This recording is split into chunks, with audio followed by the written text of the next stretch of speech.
नमस्कार मित्रांनो, कशा आहात तुम्ही? आशा करतो सगळे स्वस्त आणि तंदुरुस्त असाल आणि मी जगन्नाथ मंदाडे तुमचं स्वागत करत आहे आजच्या माझ्या ब्लॉगमध्ये।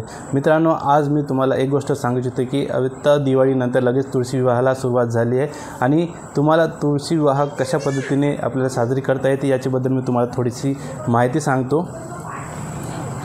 तुळशी विवाह म्हणजे काय? तुळशी विवाह हा हिंदू धर्मातील एक पवित्र धार्मिक उत्सव आहे।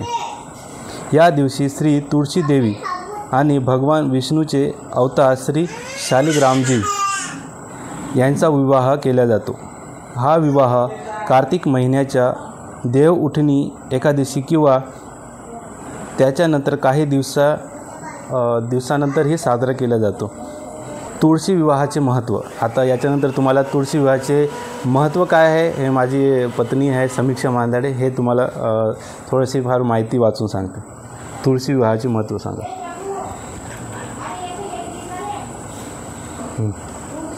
तुळशी विवाह हा देव उठणे एकादशीनंतर होणारा पहिला शुभ विवाह सोहळा मानला जातो। यानंतर सर्व शुभ कार्यांना सुरुवात करण्यात योग्य काळ मानला जातो। तुळशीला माता लक्ष्मीचे रूप तर शालिग्रामता भगवान विष्णू रूप मानले जाते। या पूजेमुळे घरात सुख, समृद्धी आणि सौभाग्य वाढते जसे मानले जाते। आता याच्यानंतर तुम्हाला तुळशी विवाहाची विधी कशी आहे हे मी तुम्हाला सांगण्याचा प्रयत्न करते।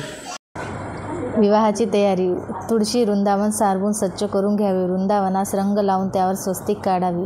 राधा दामोदर प्रसन्न असे लिहावे। वृंदावनातील तुळशी चिंता आवळे ठेवावे। ऊस खोचून ठेवावा। ऊसाच्या वधूचा मामाचा मान आहे। वृंदावनाभोवती मांडव घालावा। आंब्याचे डहाळे टाळे फुलाच्या माळा लावाव्या। वृंदावनाभोवती सुंदर रांगोळी काढावी। पूजा साहित्य, नारळ, विड्याची पाने, सुपारी, खारीक, बदाम, हळकुंड, खोबऱ्याच्या वाट्या, हळद कुंकू, पंचाखंड, नैवेद्यासाठी फराळाचे पदार्थ, निरनिराळी फळे, लाया, बत्तासे, पूजेसाठी कलश, आरतीसाठी निरांजन, धूप, अगरबत्ती, कापूर, अक्षदा। आता आपण जाणून घेऊया पूजाची विधी।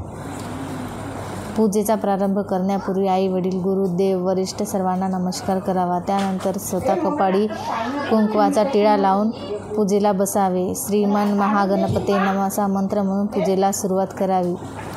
तुळशी सहित श्री गोपाळकृष्ण प्रीत्यर्थ विवाहोत्साध्यानवधहीने षोडशोपचार पूजन करीशे असे म्हणून कलश, शंख, घंटा व दीप यांची पूजा करावी। सर्वप्रथम आचमन करावे। हातात पळीने 3 वेळेस पाणी घ्यावे। त्यावेळेस खाली दिलेल्या नामाचा उच्चार करावा। ओम केशवाय नमः, ओम नारायण नमः, ओम माधवाय नमः। वरील मंत्र झाल्यावर हातात पाणी घेऊन खाली सोडावे। ओम गोविंदावे नमः। त्यानंतर हात जोडून या देवताचेच नामकरण करून नमस्कार करावा। ओम विष्णाय नमः, ओम मधुसूदाय नमः, ओम वामनाय नमः, श्रीधराय नमः, ओम त्रिविक्रमाय नमः, ओम हषिकेशाय नमः, ओम पद्मनाभाय नमः, ओम संघर्षाय नमः, ओम वासुदेवाय नमः, ओम दामोदराय नमः, ओम प्रद्युम्नाय नमः, ओम अनिरुद्धाय नमः, ओम पुरुषोत्तमाय नमः, ओम अक्षोदशायाय नमः, ओम नरसिंहाय नमः, ओम अच्युताय नमः, ओम जनार्दनाय नमः, ओम पेद्राय नमः, ओम हरे नमः, ओम श्रीकृष्णाय नमः।